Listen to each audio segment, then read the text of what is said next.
Muy bien, muchísimas gracias a todos los que se están conectando, a todos los que están viendo y escuchando este programa. Bienvenidos, ya saben ustedes, en este programa vamos a analizar los libros más poderosos, más populares y originales de lo que es el campo de la programación neurolingüística. Ya hemos analizado libros anteriores como son el libro de Anthony Robbins, Richard Bandler, John Grinder, uno de hipnosis, básicamente, entre el análisis de Richard Bandler y John Grinder que le hacían a todos los usos de los patrones hipnóticos de Milton Erickson. También hemos analizado el libro famoso de Piense y hágase rico desde la perspectiva de PNL y muchos otros libros poderosísimos que los puedes encontrar en tu podcast de preferencia o en nuestra aula virtual en www.ahpnl.la, donde tienes los análisis de todos los libros más poderosos, más influyentes y originales de los creadores de programación neurolingüística que todo coach, todo emprendedor y todo penelista debe estudiar, debe analizar, debe entender y debe aprender también. Así que ahora vamos a iniciar con el libro, o vamos a continuar en realidad con el libro del poder de la palabra de Robert Dills, la magia del cambio de creencias a través de la conversación. Esa es la parte 3. Como les decía, pueden encontrar la parte 1 y la parte 2 en capítulos anteriores en su podcast de preferencia o en el aula virtual. Así también muchos de nuestros videos y muchos de nuestros, podcasts grabados los pueden encontrar directamente también en YouTube o en nuestras redes sociales de Instagram o Facebook. Nos pueden buscar como Fabián Tejada PNL o AHPNL. ¿De acuerdo? Gracias a todos los que están conectándose para poder iniciar con todo este análisis. Y en realidad es una de las partes más poderosas de este libro porque ya hemos hablado de diferentes tipos de reencuadres. El libro del poder de la palabra es básicamente un libro de reencuadres. En programación neurolingüística lo estudiamos a nivel de practitioner, de master practitioner, como coach con PNL.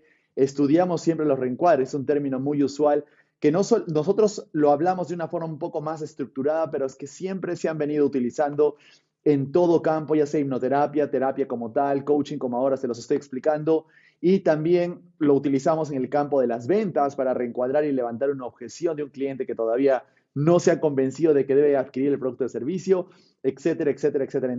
Constantemente estamos levantando objeciones de las personas, constantemente estamos buscando darle nuevas formas de pensamiento, darles luces para que piensen diferente de las personas o simplemente sacarlos de ese patrón repetitivo de pensamiento que siempre están pensando lo mismo. Entonces, ¿cómo hago yo para, utilizando mis patrones lingüísticos, cómo hago para poderle ayudar a cambiar de percepción?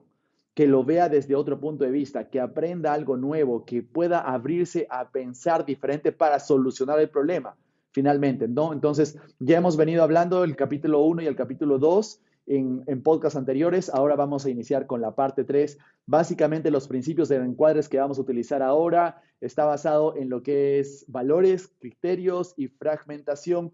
Los que conocen programación neurolingüística ya han estudiado con nosotros, saben que el fenómeno de la fragmentación se conoce como el fenómeno del chunking up, chunking down o chunking lateral. Lo voy a hablar en inglés, lo voy a hablar en español para que ustedes tengan referencias de cómo esto se puede manejar, pero son probablemente los reencuadres más relevantes, ¿de acuerdo? Más relevantes porque lo utilizas no solamente en el capítulo cuando tú uno estudia reencuadres, sino también lo estás utilizando al momento de querer encontrar o hacer que la otra persona piense diferente, dependiendo a su capacidad para pensar de una forma más abstracta o a su capacidad para que logre pensar de una forma más específica y de forma lateral.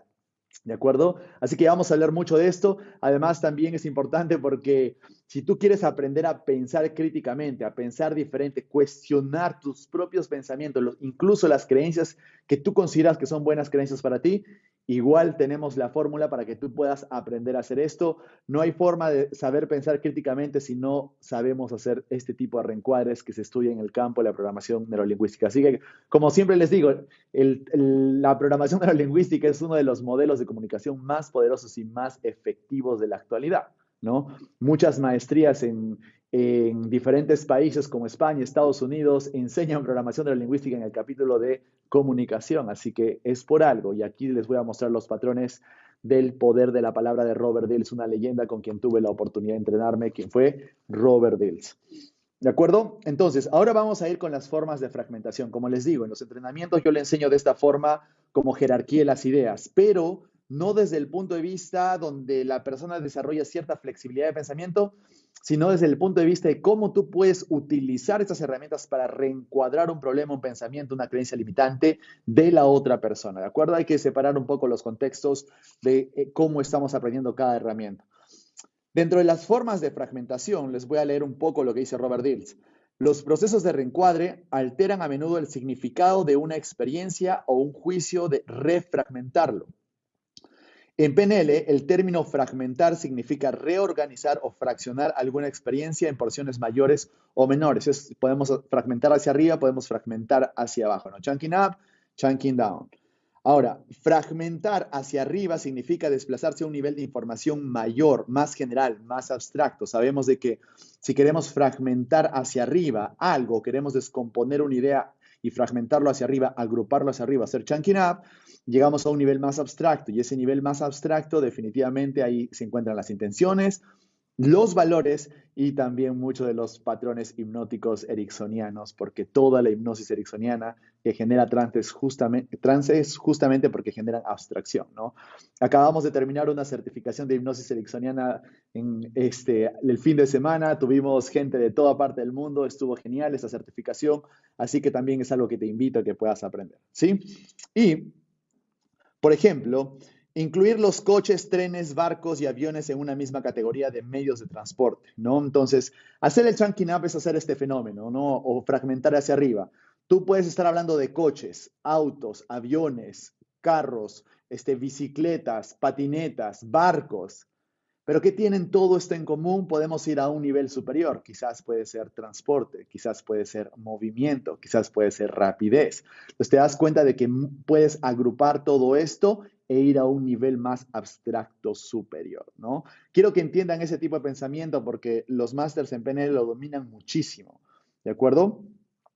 Segundo, fragmentar hacia abajo significa desplazarse a un nivel de información más específico y concreto. Por ejemplo, el coche, el auto, puede ser fraccionado en ruedas, motor, frenos, transmisiones, etcétera, etcétera, etcétera. ¿Qué quiere decir?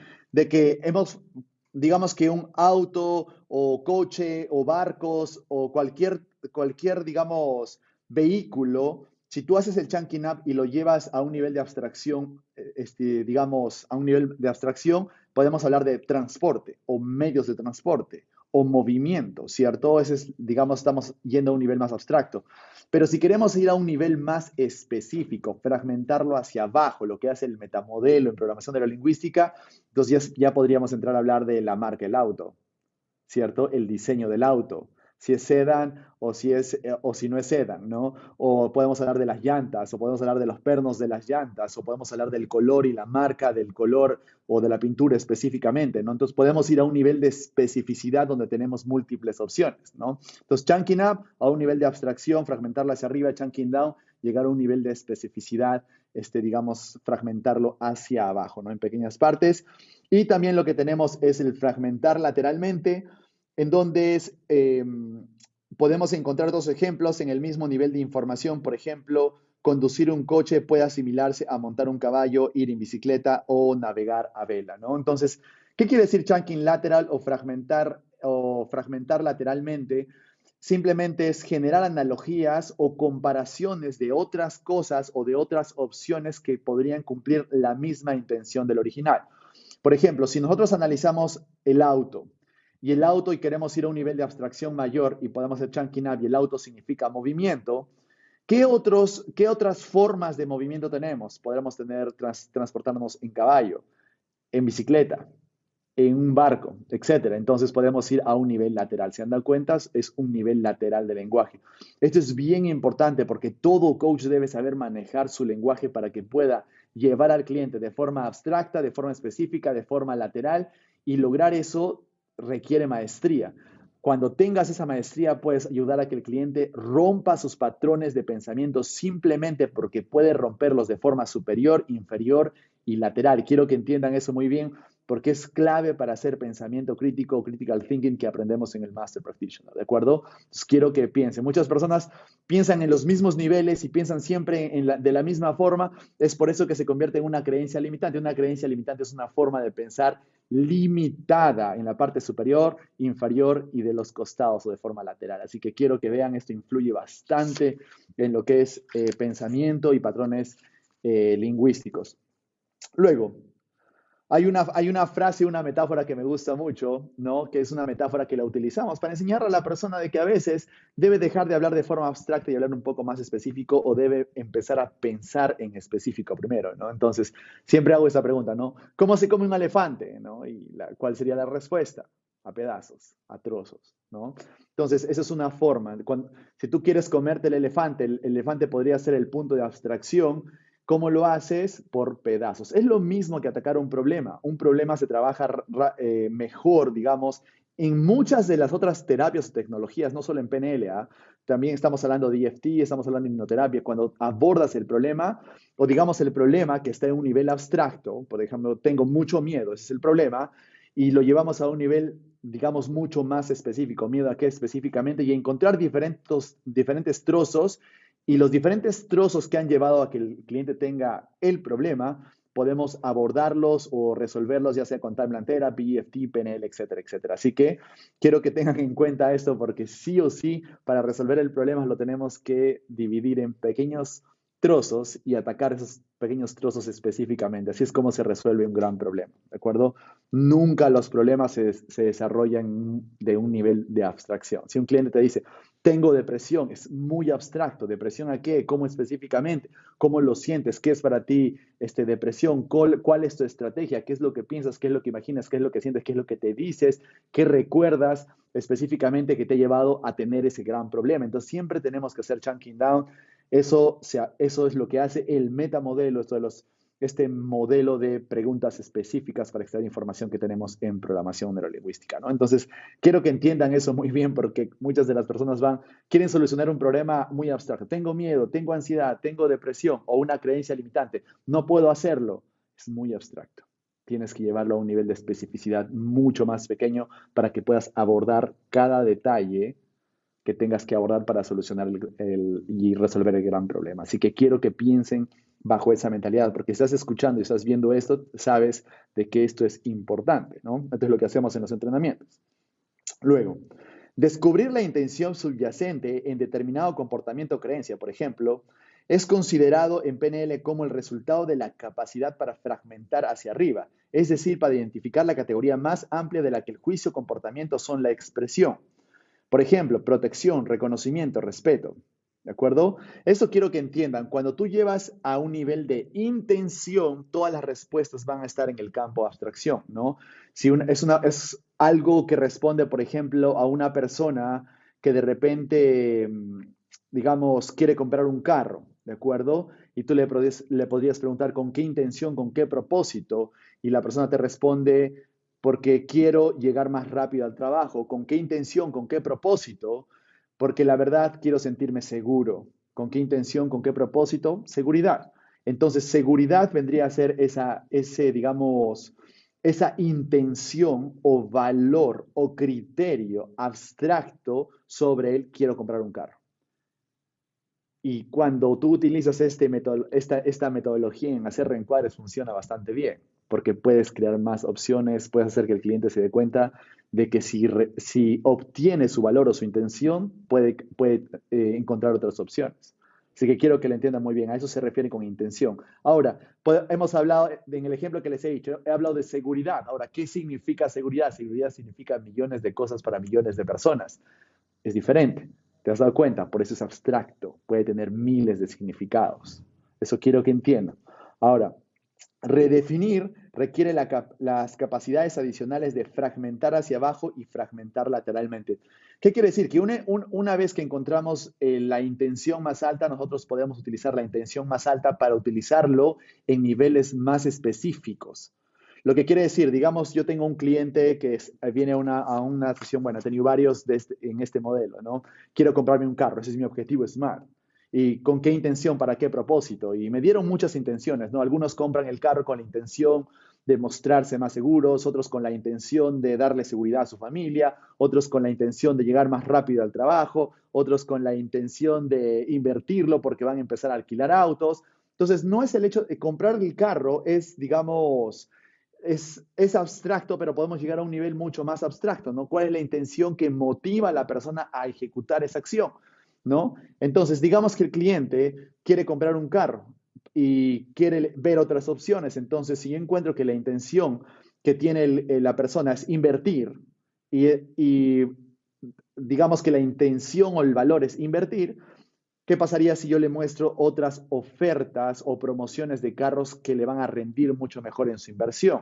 Entonces probablemente la persona me escuche, probablemente la persona adquiera una de mis opciones. Si yo estuviera vendiendo carros, probablemente la persona elija una de las opciones que le estoy dando porque entiendo cuál es la intención y el valor de por qué hace las cosas, ¿no? Entonces, quiero que entiendan, cuando uno utiliza los patrones de redefinición e intención es simplemente para utilizar el valor, la intención de la persona y acomodarlo y empezar a dar respuestas en múltiples opciones para que el cliente elija, pero esa elección cubre o satisface la necesidad del cliente, ¿no? En ventas hemos escuchado muchas veces el hecho de que tienes que saber lo que tu cliente necesita, la intención de lo que el cliente, digamos, de la necesidad que el cliente tiene, saber la necesidad, descubrir la necesidad, hay que ayudar a que el cliente descubra el por qué que quiere hacer la compra, etcétera. Es esto, es lo que les estoy explicando, llevarlo a un nivel de abstracción un poco más alto y luego ofrecerle opciones que cumplan con ese nivel de intención más abstracto, ¿no?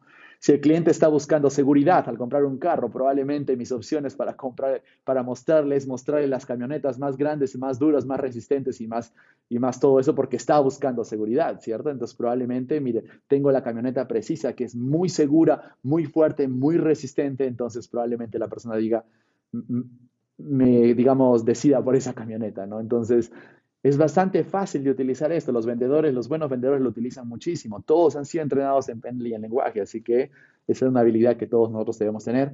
Pero es así como se utilizan los reencuadres de fragmentación hacia arriba y hacia abajo, ¿no? Ahora, ¿cómo o qué sería fragmentar hacia abajo? En PNL le decimos el chunking down o el metamodelo o el modelo de especificidad, ¿no?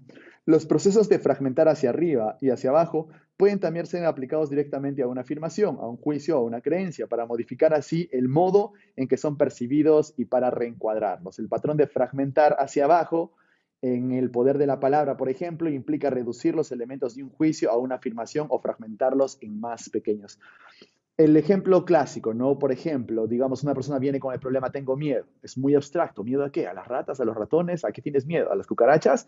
No, tengo miedo a postular a la universidad. Ah, te das cuenta. Entonces tengo que hacer preguntas para extraer la información eliminada de mi cliente y encontrar específicamente a qué es lo que le tiene miedo, ¿no? Entonces, fragmentar hacia abajo se utiliza de esa forma en el coaching, por ejemplo, y en las ventas para hacer reencuadres también, ¿no? Digamos, estoy buscando algo, estoy buscando una casa que pueda ser bastante amplia para que yo pueda colocar un estudio. Digamos que ustedes venden casas y eso le dice su cliente y tú le preguntas, bueno, ¿qué casa específicamente o cómo usted está buscando una casa específicamente o cuál es el modelo específico que le gustaría tener a usted? Entonces, empiezo a hacer preguntas para encontrar más puntos específicos de de la creencia, en este caso, del objetivo del cliente. Ahora, nosotros tenemos varios ejemplos en el libro, es básicamente lo que les estoy explicando, podemos llevar un patrón, digamos, resumiendo, ¿no? Digamos que el cliente quiere comprar un carro y le pregunto con qué intención, para qué propósito, probablemente salga una categoría como seguridad o movimiento, rapidez. Y también le puedo preguntar, ¿quieres comprar un carro? Y le pregunto, ¿qué carro específicamente? Y probablemente te suelte un modelo en específico, incluso del año, con las llantas de tal tipo, etcétera, etcétera. Entonces, yo puedo ir hacia arriba y puedo ir hacia abajo. Ese es el modelo hacer chunking up y eso es lo que utilizamos nosotros cuando queremos reencuadrar. Podemos ir hacia arriba, hacia abajo y utilizar esa información que nos da. Pero digamos que en una creencia limitante, digamos en una sesión, por ejemplo, un cliente nos dice, por ejemplo, tengo miedo, ¿de acuerdo? Es muy abstracto. Y yo le puedo preguntar algo, ¿con qué intención y para qué propósito te gustaría liberarte de ese miedo? Y el cliente dice, para sentirme realizado. Bien, realización vendría a ser chunking up, estoy yendo a un nivel de abstracción más alta, esa vendría a ser la intención y el propósito del cliente, lo cual yo puedo utilizar para reencuadrar en muchas otras formas y muchísimas formas en programación neurolingüística porque podemos utilizar las intenciones de muchas formas. Hay muchos modelos para utilizar esto, porque es lo que realmente quiere la persona, es lo que su mente inconsciente busca. Por eso es que es muy poderoso, además que de ahí parten las estrategias de motivación. Y también sobre eso, si el cliente te dice, tengo miedo, y con qué propósito, con qué intención, y te dice, bueno, sentirme realizado, eso es chunking up. Pero si quisiera ir más específico, ir hacia abajo, le diría, ¿cómo específicamente? ¿De qué específicamente le tienes miedo? ¿A qué específicamente le tienes miedo? ¿O cómo específicamente le tienes miedo o tienes miedo? Y la persona te dice, tengo miedo específicamente a decirle a mi papá que no voy a estudiar la carrera que él quiere que yo estudie. Entonces ya tenemos un problema mucho más específico. Entonces, ¿se dan cuenta? ¿Se dan cuenta? Podemos llegar a un nivel donde la persona te dice realización, como también te puede decir, podemos llegar a un nivel más profundo y más específico donde la persona te dice, tengo miedo de contarle a mi papá de que no voy a estudiar la carrera que él quiere que yo estudie, ¿no? Entonces, dense cuenta, chunking up, chunking down, hacia arriba, hacia abajo, más abstracto, más específico. Pero también podemos ir de una forma lateral, ¿no? Entonces, ¿cómo podríamos ir de una forma lateral? O metafórica, porque ahí entran las metáforas, es donde cumple la misma opción. ¿Qué quiere decir? Por ejemplo, tengo miedo, ¿de acuerdo? Podría ser, en lateral podría ser algo como, no estoy sintiéndome en mi máxima capacidad. Eso podría ser. Puede ser el mismo significado, pero si te das cuenta, es una misma afirmación, pero las dos son equivalentes. Bueno, no me siento en mi máxima capacidad porque estoy sintiendo miedo, es lo mismo que decir tengo miedo. Entonces, el lenguaje lateral funciona así. Ese es monstruo aprender en programación neurolingüística cuando realmente entiendes cómo nuestros patrones lingüísticos realmente definen la calidad del problema. Ahora ya ustedes se dan cuenta por qué en todos estos podcasts y transmisiones y todo lo que hacemos en nuestras redes sociales está tan enfocado al uso del lenguaje. El libro, por algo, se llama El poder de la palabra, ¿no? Luego, por ejemplo, acá tenemos un buen ejemplo. En un ejemplo más para ventas, ¿no? Si un cliente te dice, este coche es demasiado caro, entonces tú lo puedes fragmentar hacia abajo, le puedes hacer chunking down, ¿no? Y preguntarle y decirle, bueno, en realidad las ruedas, el parabrisas, el tubo de escape, la gasolina y el aceite son igual de caros que en cualquier otro auto. Son el motor y los frenos los que cuestan un poco más, porque se han querido garantizar para ti el rendimiento y la seguridad. Entonces, un cliente que pensaba que el auto estaba demasiado caro, ya no le parece caro. Primero, porque le di a entender qué es lo que realmente es caro específicamente en niveles como la gasolina, etcétera, etcétera. Pero luego le muestro y le digo, sí, el motor es caro, pero es porque vas a obtener más rendimiento y más seguridad. ¿Qué quiere decir? Si yo conozco la intención y la intención de su carro es conseguir más rendimiento y más seguridad, entonces utilizo algo que es caro, que el cliente no quiere digamos, percibir o no quiere escuchar, y se lo hago escuchar, pero le digo para saciar su necesidad. Eso te va a dar más rendimiento y más seguridad. Entonces, probablemente el cliente compre el carro. Así que quiero que noten cómo podemos utilizar nuestro lenguaje, ¿no? Entonces, básicamente esto lo estudiamos en Jerarquía de las Ideas en un programa de programación neurolingüística, en el Practitioner se los enseño, y ahora lo estamos utilizando de una forma en cómo utilizarlo para reencuadrar al cliente. También tenemos lo que es fragmentar lateralmente o descubrir analogías, ¿no? Hay muchas personas que hablan en analogías y en metáforas, así que quiero que ustedes entiendan eso. Fragmentar lateralmente consiste por lo general en la búsqueda de metáforas y analogías. El patrón de la analogía, del poder de la palabra, implica descubrir una relación análoga a la definida por la generalización o el juicio, que nos aporte una nueva perspectiva sobre las implicaciones de esa generalización o ese juicio. Podemos decir, por ejemplo, que la discapacidad para aprender es como el mal funcionamiento de un programa informático. Es como el mal funcionamiento de un programa informático. Eso nos conduciría automáticamente a formular preguntas como ¿dónde está el fallo? ¿Cuál es la causa? ¿Cómo puede ser corregida? ¿Viene el problema de alguna línea concreta de programación? Etcétera, etcétera, etcétera. Entonces es brindar una analogía para que el cliente pueda comparar, podamos hacer las preguntas específicas o el mismo cliente pueda comparar o hacerse preguntas específicas, ¿no? Como hemos visto ahora en la certificación de hipnosis ericksoniana, Milton Erickson utilizaba mucho lenguaje lateral para que el cliente desde otra perspectiva, desde hablando de algo que no es él, puede encontrar otras formas de solución, puede encontrar los recursos que está buscando y así es como funciona el chunking lateral. Además también de que el chunking lateral, como lo decía Adriana James, las personas que saben utilizar el lenguaje lateral o el pensamiento lateral realmente son eficientes en la resolución de problemas o conflictos, porque ¿qué es un problema o qué es un conflicto? Una persona que sigue pensando de la misma forma, pensando de que de esa forma va a solucionar el problema. Entonces, un problema es algo que se ha encasillado como un problema y la persona sigue pensando de la misma forma. Pero ¿qué pasa si piensas lateralmente? Te mueves hacia los costados. ¿Qué quiere decir? Que encuentras nuevas formas y esas nuevas formas se puede detallar como nuevas opciones de solución, se puede detallar como creatividad, otras formas de hacer esto, encontrar otros caminos para tu objetivo o nuevas formas de uso sobre los problemas que tú puedas tener, porque a veces los problemas nos sirven para podernos apalancar de ellos, ¿no? Entonces, pensar lateralmente significa que nosotros podemos hacer eso. Eso es lo que me gusta mucho del pensamiento lateral. Ahora, según el antropólogo y teórico de la comunicación Gregory Bateson, ustedes lo deben conocer, es uno de los pioneros también que influyó en el campo de la PNL, decía, fragmentar lateralmente para descubrir analogías constituye una de las funciones del pensamiento abductivo, modalidad de pensamiento distinta a la inductiva y a la deductiva. ¿De acuerdo? Es por eso que el pensamiento lateral lo enseñamos más a nivel de Master Practitioner, porque a nivel de Practitioner se enseña más un modelo inductivo, entrar al modelo de pensamiento de la otra persona y sobre eso salir. En el caso del pensamiento lateral ya es un modelo abductivo y se los voy a explicar por qué.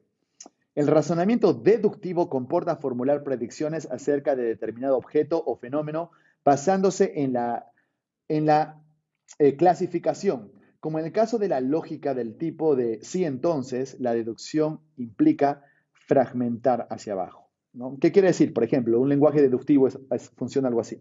Los hombres mueren. Sócrates es un hombre. Entonces, Sócrates morirá. Ese es pensamiento deductivo. De algo más grande venimos a algo más pequeño.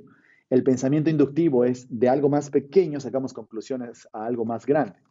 ¿Sí? Pero el pensamiento aductivo es los hombres mueren, la hierba muere, los hombres son hierba. Ahora, puede sonar incongruente, pero es la forma en cómo tú podrías desplazar, digamos, los límites que tiene el cliente para pensar sobre algo. Es monstruo entender este tipo de procesos. Según Bateson, las modalidades inductiva y deductiva se centran más en los objetos y las categorías que en la estructura y la relación. ¿De acuerdo? Lo vuelvo a repetir, esto es importante. Las modalidades inductiva y deductiva se centran más en los objetos y las categorías que en la estructura y la relación. Bateson argumenta que razonar exclusivamente a través de las modalidades de pensamiento puede causar rigidez en el modo de pensar. Es lo que les estoy diciendo. Una persona que solo piensa bajo lo que siempre piensa, bajo los límites que decidió pensar, es rígido. No es capaz de ver otras alternativas, otras opciones, otros caminos, otras formas de pensar, ¿de acuerdo? Y el pensamiento lateral ayuda a que la persona pueda ampliar ese rango. El pensamiento abductivo o metafórico conduce a una mayor creatividad y puede, en realidad, llevarnos a descubrir verdades más profundas acerca de la realidad. Esto es profundo, ojo, ¿eh? Es por eso que cuando uno realmente quiere expandir su conciencia, tiene también que expandir sus límites de cómo piensa y cómo dice y cómo habla. Y finalmente, para lograr hacer eso, es bueno que tú te puedas desplazar lateralmente, ¿no? ¿Se han dado cuenta por qué la sabiduría, la filosofía, todo lo que ustedes puedan encontrar con respecto a eso, se habla a través de metáforas, analogías, historias? ¿Se han dado cuenta de eso? Es porque justamente es la forma en cómo uno puede realmente liberarse de esos límites de pensamiento. Somos nosotros quienes finalmente a eso lo encasillamos, lo etiquetamos y lo utilizamos en el día a día y le colocamos nombres, etcétera. Pero en realidad la filosofía, las historias, los mitos, las leyendas que puedan ayudar a encontrar a la persona, a su espíritu, su alma, su propósito, son historias. Son historias, no están limitadas por ningún lado. Entonces se han dado cuenta y las historias son metáforas, las metáforas son analogías. Ahora, esta es la forma en cómo nosotros utilizamos los reencuadres de programación de la lingüística para poder llevar al cliente a un nivel más abstracto, más específico o más lateral. Ya ustedes entienden cómo hacerlo. Hay ciertas preguntas que ustedes lo entienden, que lo pueden conseguir o lo pueden leer en el libro. Y también les recomiendo de que puedan entrar a un entrenamiento, una certificación con nosotros para que puedan, ya sea presencial o online, estamos para todo el mundo, ¿de acuerdo? Para que puedan estudiar y aprender cómo utilizar eso. Si te gusta el coaching, si te gustan las ventas, si te gustan las conferencias en público, si te gusta la terapia, entonces finalmente tienes que aprender esto porque es la forma en cómo tú ayudas a resolver problemas, ¿de acuerdo? Si no, ¿cómo lo harías? ¿Cierto? Si no entiendes de que los problemas, que la persona expresa sus limitantes o sus problemas o sus miedos a través de una estructura lingüística, tú tienes que saber desafiar esa estructura lingüística y eso lo haces a través de la programación neurolingüística avanzada con nosotros. ¿Listo? Entonces ese fue el capítulo 3. Ahora vamos a pasar rápidamente al capítulo 4, donde vamos a hablar de valores y criterios. Ya he hablado en programas anteriores, en episodios anteriores, todo lo que son valores y criterios. He hablado de jerarquía, he hablado de valores, he hablado de la importancia de los valores con respecto a nuestra motivación, cómo los valores conducen nuestro comportamiento, nuestras decisiones. Finalmente somos nuestros valores y nuestros mayores problemas son los conflictos dentro de nuestros valores. Ya he hablado eso en podcasts anteriores, así que pueden buscar. Tengo podcasts específicos sobre valores y también tengo podcasts en donde he analizado libros, en donde Richard Bandler, John Grinder, Tony Robbins hablaron de valores y yo te hice toda una explicación sobre eso. Además, también que en mi libro hablo en todo un capítulo sobre los valores porque considero que esto es re importante para poder, digamos, desarrollarnos nosotros personalmente, pero también para ayudar a otros a resolver sus problemas. La estructura del significado. El significado está relacionado con la intención o el sentido o un mensaje o una experiencia. El equivalente inglés para significado es meaning. El inglés hablado entre los siglos 17, mejor dicho, 12 y 13, Menen, inglés antiguo Maenan, equivalente a su vez al alemán antiguo Meinen, que significa tener en mente, ¿no? Hablamos de meaning, significa casi tener en mente.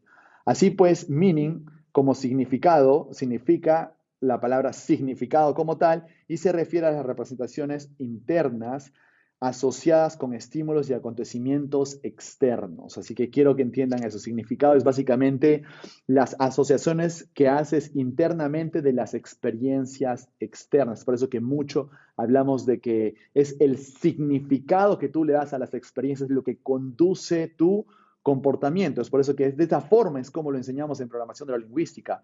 Todo lo que suceda allá, digamos, de manera exterior, no significa nada hasta que tú le des un significado y lo proceses internamente y tú decidas cómo esa experiencia va a impactar en tu comportamiento, en tus hábitos, en tu forma de ser y en tu forma de actuar. Así que quiero que entiendan eso básico en lo que es programación neurolingüística.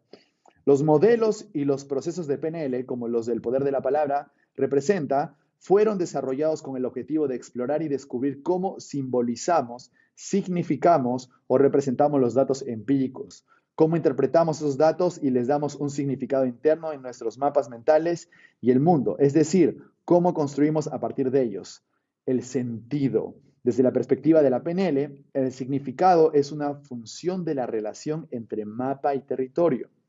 Diferentes mapas del mundo producirán diferentes significados internos para un mismo territorio de experiencia. ¿Qué quiere decir? De que todos nosotros, digamos, somos 10 en un salón, o somos 20, o somos 100, o somos 1000, podemos estar en un mismo lugar viviendo la misma experiencia, pero la interpretación es diferente para las miles de personas que están dentro de ese lugar.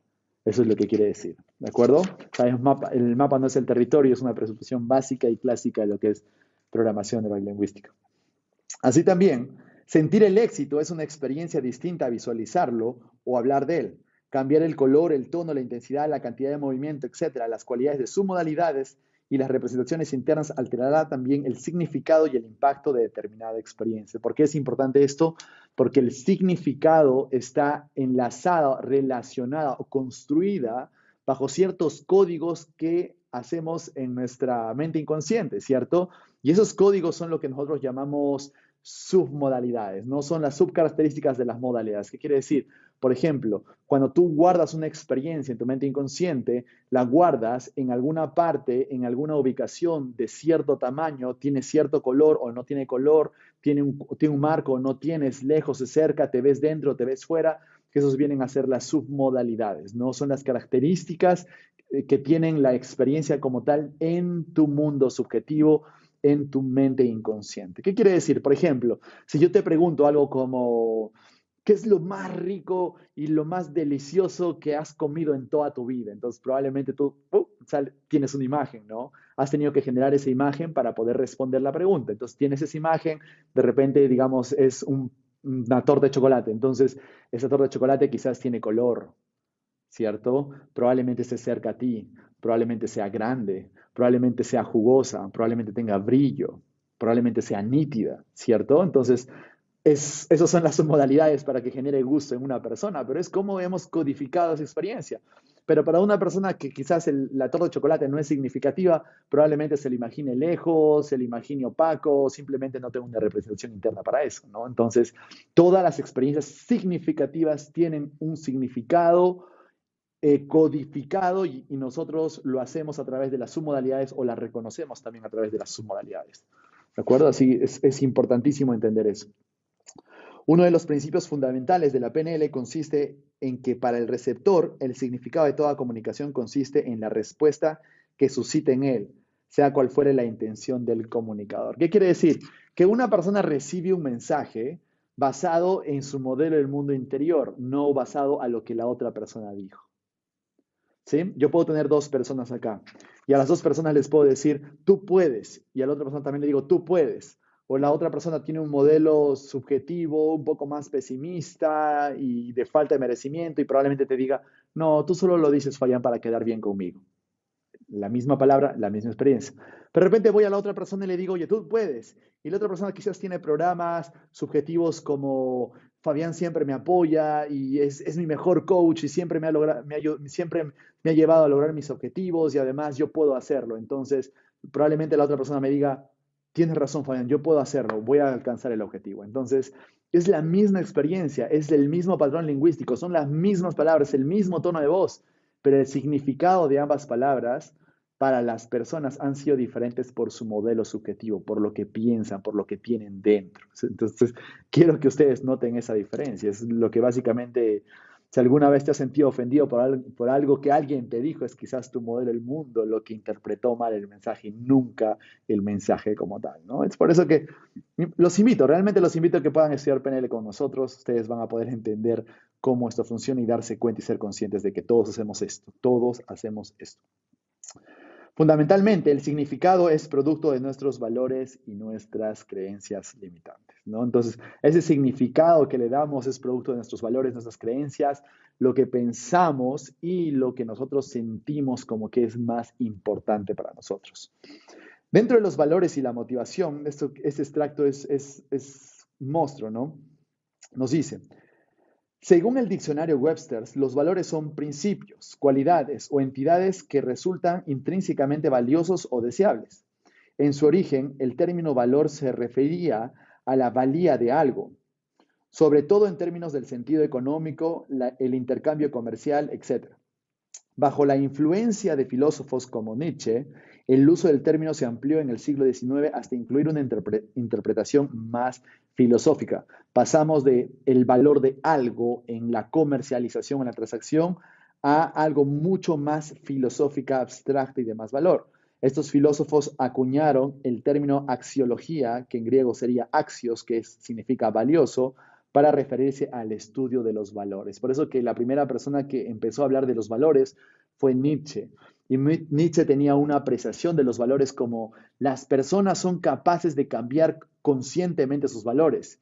Y luego Carl Jung, aceptando ciertos principios, también dijo, No necesariamente las personas tienen la capacidad de instalar valores conscientemente en la persona, sino que los valores están a nivel inconsciente y realmente la persona tiene que entrar a un nivel profundo de autoconocimiento para poder modificar sus valores, ya que los valores determinan sus decisiones y su comportamiento finalmente. Esa es una de las pocas, digamos, diferencias que tuvieron estos dos genios finalmente en el campo de la filosofía y el psicoanálisis, ¿no? Había, habida cuenta de los asociados que están en los conceptos de valía, sentido y deseo, los valores constituyen en la vida del ser humano una fuente primaria de motivación. Cuando nuestros valores se ven satisfechos o correspondientes, nos sentimos satisfechos, en armonía o sintonía. Cuando sucede lo contrario, solemos sentirnos insatisfechos, incongruentes y violentados. ¿Qué quiere decir? Esto es importante. Toda motivación se da porque estás satisfaciendo tus valores.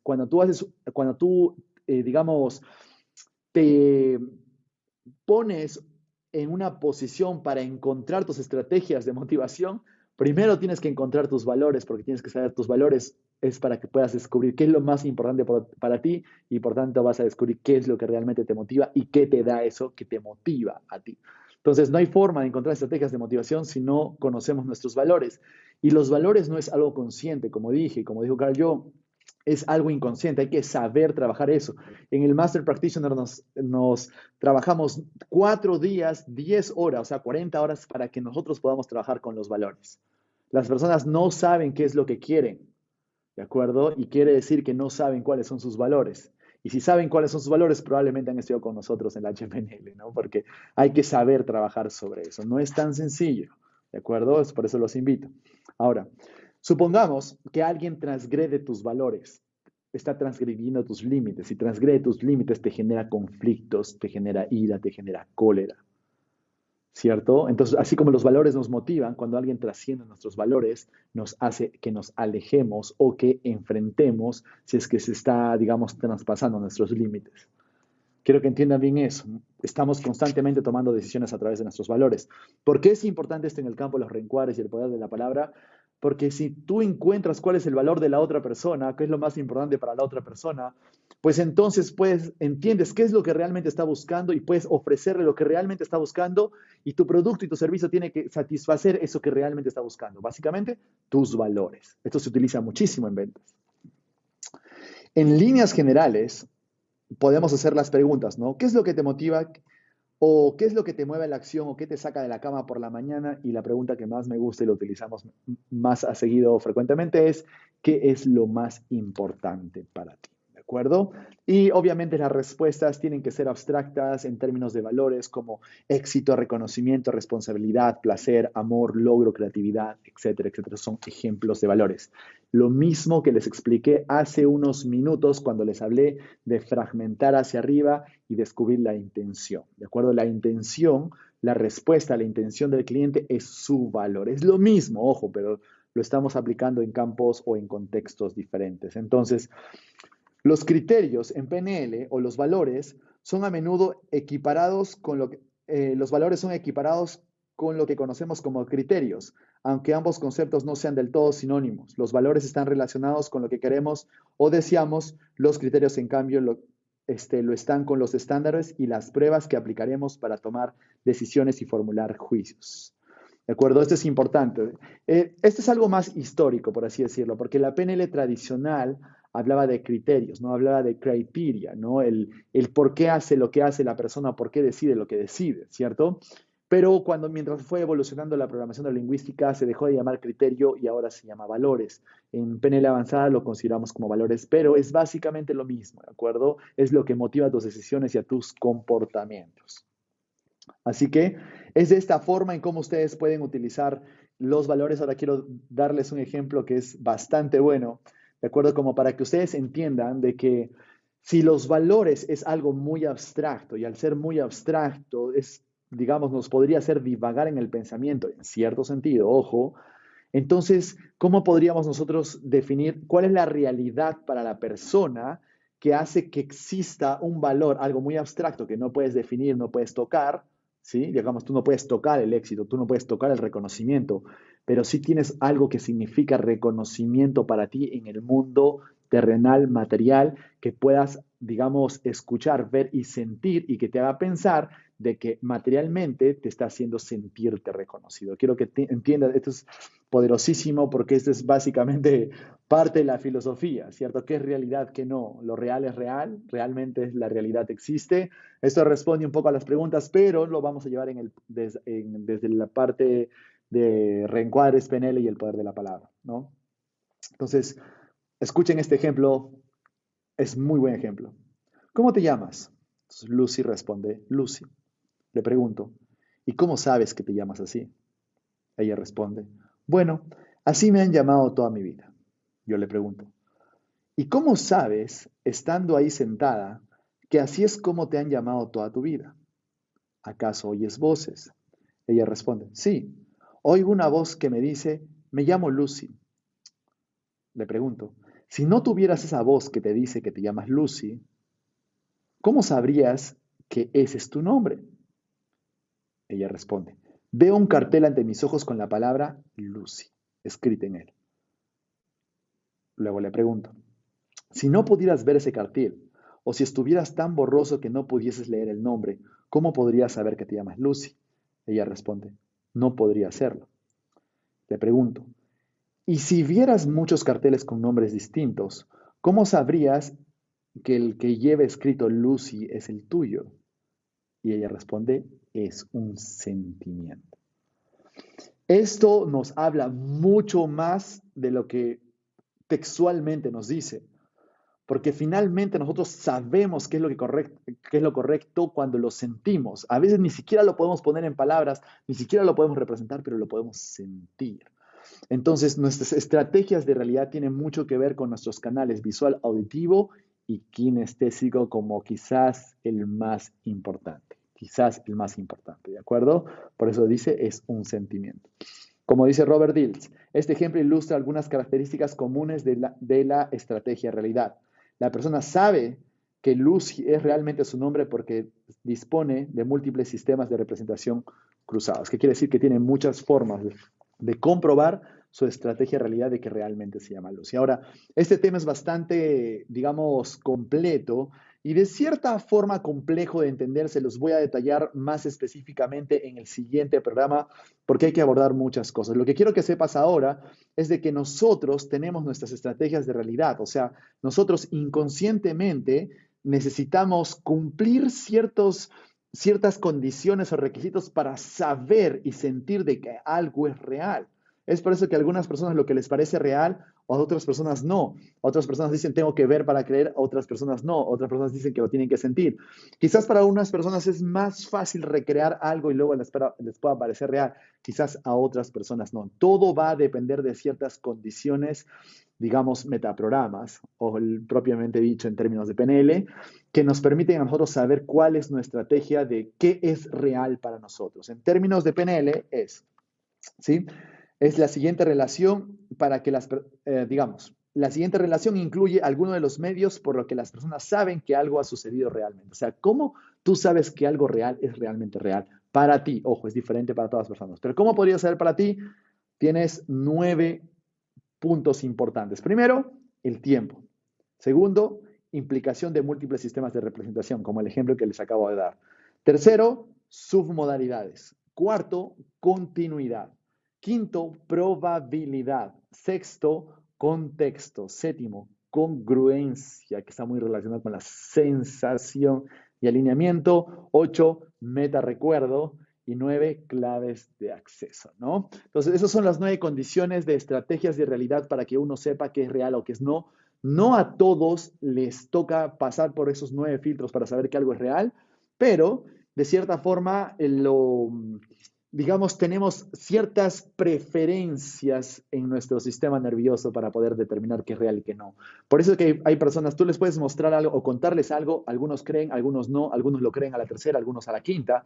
Entonces, todo eso funciona porque cada uno tiene sus propias estrategias. Eso es lo que llamamos nosotros en PNL como metaprogramas. Metaprogramas que lo puedes aprender netamente con nosotros en nuestros cursos de PNL, ya sea de forma presencial, online, en vivo. ¿Listo? Y antes de acabar, quería invitarlos a todos ustedes para que puedan entrenarse con nosotros, para que puedan aprender más de PNL. Si les ha gustado y han escuchado todo este análisis en su podcast o en el aula virtual, quiere decir que algo los llama a que puedan aprender más programación de la lingüística. Tenemos o somos la escuela más completa, más grande, más competente en lo que es programación de la lingüística en la actualidad. Y este año 2022 también tendré una formación para formar trainers de PNL, personas que están capacitadas para poder entrenar y certificar a coaches y master coaches en programación neurolingüística. Así que inicia tu camino con nosotros. Estamos presencialmente en Lima, Perú, en Miami, Florida, Estados Unidos, y nos encuentras porque todos nuestros entrenamientos los puedes llevar de forma online, en vivo. Asimismo, invitarte a que puedas ver todos los entrenamientos que formalmente tenemos y a nuestro evento presencial, el más grande de Hispanoamérica, de Caminata sobre Fuego y las sesiones de Creando tu Futuro en Lima, Perú, este 18 y 19 de diciembre. Así que muchísimas gracias a todos ustedes. Gracias a todos ustedes que estuvieron escuchando, conectados y aprendiendo sobre este programa, y seguro muchos de ustedes ya lo han guardado porque, oye, tengo que escuchar algo, tengo que escucharlo nuevamente, lo que dijo Fabián, tengo que estudiar lo que dice Fabián, esto es importante, lo voy a estudiar, o quizás lo voy a leer o escuchar en un futuro para poder recordar y poderme volverme mejor penalista, mejor coach, master coach, penalista, etcétera, etcétera. Así que guarda también esto, porque esto sé que te puede servir para más adelante. Muchísimas gracias a todos ustedes también, porque gracias a ustedes nos han convertido en el podcast número 1 de PNL de habla hispana en el mundo. Así que estamos muy felices por eso, y mi compromiso por ustedes para poder seguir con el capítulo 4 en el siguiente programa. Y además, si quieres que haga el análisis de otros libros de PNL, por favor, contáctame en mi Instagram, en mi Facebook, y así también síguenos en nuestras redes sociales de la Escuela de la AHPNL, ya sea en Facebook, Instagram, YouTube, y comunícate con nosotros si tienes alguna consulta, alguna solicitud de información, etcétera, etcétera. Así que muchísimas gracias a todos ustedes, los quiero mucho, y recuerden siempre, sigamos creciendo juntos. Chao.